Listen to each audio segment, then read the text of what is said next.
Today's topic is on how to recruit top talent, specifically how to hire an unlicensed assistant. So our team, we're typically hovering just under $1 million GCI. We do about 100 transactions a year. We have added to the team since the time we've done this presentation, but really where it all starts is with an unlicensed assistant. That's really your core hire. If you find someone good there, you will never ever look back. So the very first thing you want to do is write out all the duties you want this person to take on. You can do an organization chart as the next level so you can see how things progress. One of the big inspirations for us is Gary Keller's book, The Millionaire Real Estate Agent, which really gives you the 7 levels of a real estate business. And so the clearer you can create your vision about this assistant, the better off you're going to be.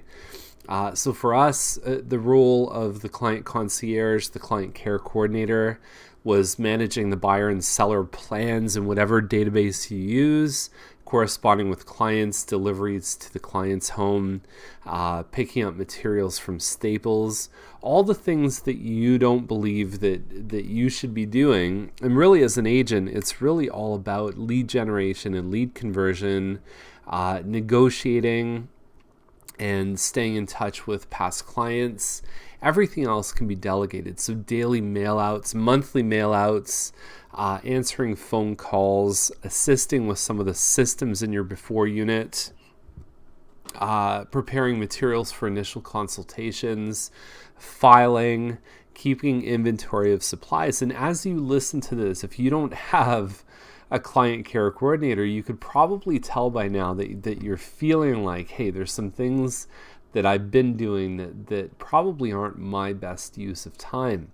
So that's why if you hire an assistant, you should see that for whatever you pay them, you should see at least a doubling of the business income, because you're now focused more on high dollar activities, planning team events, special projects. So I'll give you a chance to watch this video a few times and look at those duties. So really your choices for an unlicensed assistant is a virtual assistant. You could have a shared assistant, which I don't believe is always the best option. You can look at part-time or you can look at full-time. I believe that an agent doing more than 30 to 40 transactions a year should be looking at a full-time assistant, because even if you don't believe that you can fill all the time up, the important thing is you have somebody there. And the interesting thing about this is when I think about, a lot of people think, well, what if they don't have enough to do? But what if your car sat in the driveway, which it does a large majority of the time? You're paying for that car, but we don't think about it like that. We think about the car as being there when we need it. And that was a big lesson for me, is that your assistant is there when you need them. And what you'll find is very quickly they'll start to fill their own calendar. Especially a talented person will start to recognize opportunities that you haven't even noticed. So here's the system. There's 6 steps. Number 1 is advertising for the position. Once you have an admin, you can actually have them do all of this. The initial email is going to be sent with a disc profile. After that, we have a short phone interview. We have a face-to-face interview next. We have lunch with the team, and then as many additional meetings as you feel is necessary to be 100% comfortable. So typically when we advertise, our goal is to have at least 100 applications for the position. I don't know these numbers exactly, but at the number of disc profiles that get sent to us probably is somewhere around the 20 to 30%. So we might have 20 or 30 to look through. Out of that, we might choose about 6 or 7 to do a short phone interview. And usually face-to-face ends up being between probably 1 and 3 people. So that's the narrowing effect for each 100 people that we attract. And then lunch with the team is typically for the top 1 or 2 people that we believe we could see in the position. So Advertising for the position, Craigslist, Conciege. There's lots of places online. We've had quite a lot of success with Workopolis. You can look for graduates at local colleges, bulletin boards. There's quite a number of places that you can post the job ads. So here's what the advertisement looks like. Must be extremely organized, possess pleasant phone manner, and drive a car, because really for the assistant that we want, there is some pickup and delivery. Data entry, calling, some deliveries. Office experience is considered an asset, and we always want to put a deadline there. Here is the email canned response. So we would just say thank you for your application. The first interview is 2 steps. In this email, we're going to provide you with details of the job. Okay, so we really want to avoid having phone conversations at this point. We want them to self-select. We explain the duties below. And so if this sounds like the right thing for you, please move on to the next step. So what we're also building in is a little bit of project in progress for this email. So the project comes in the sense that they need to fill in the disc profile. So there's no right or wrong answer. What this is really doing is looking at how well they follow instructions. And one of the things with a disc profile is that you need to fill in every one of them. So if they haven't done that, then we know that this person is not following instructions. So a candidate represents to us that they've completed the resume and sent it off to us. They've responded to the first email.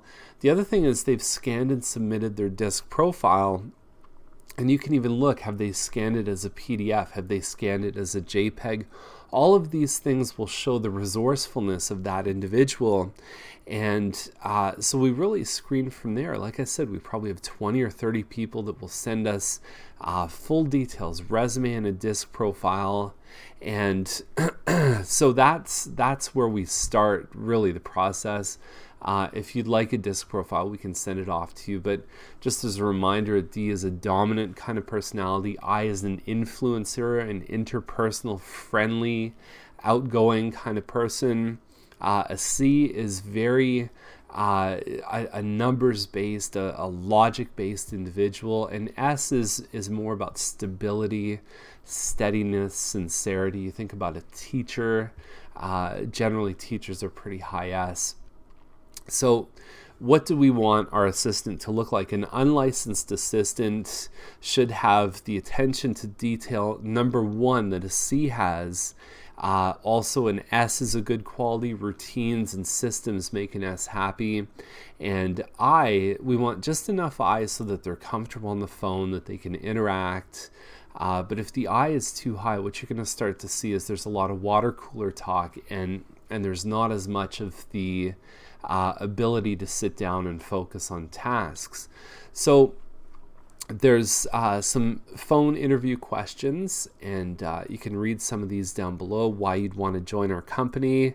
What goals do you have? We are looking for somebody that has some kind of a goal, even though an S by nature is not as goal-oriented as, let's say, a D personality, which is more of a real estate sales type of position, where a D is a driver and a leader and always looking for that sort of entrepreneurial next step. So what motivates you? How long do you see yourself in this position? That's an important question, because there are some people that are maybe just looking for something short-term, and that's not what we're interested in.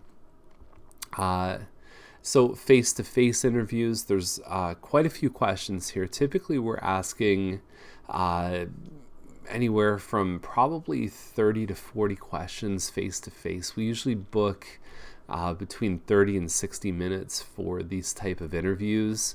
So that's why we're really selecting the right people for this kind of time investment. All the traditional questions. Do you handle pressure well? What's your greatest strength? What's your greatest weakness? What do you see yourself doing 5 years from now? So these are all the questions here. You can pause the video and write them down.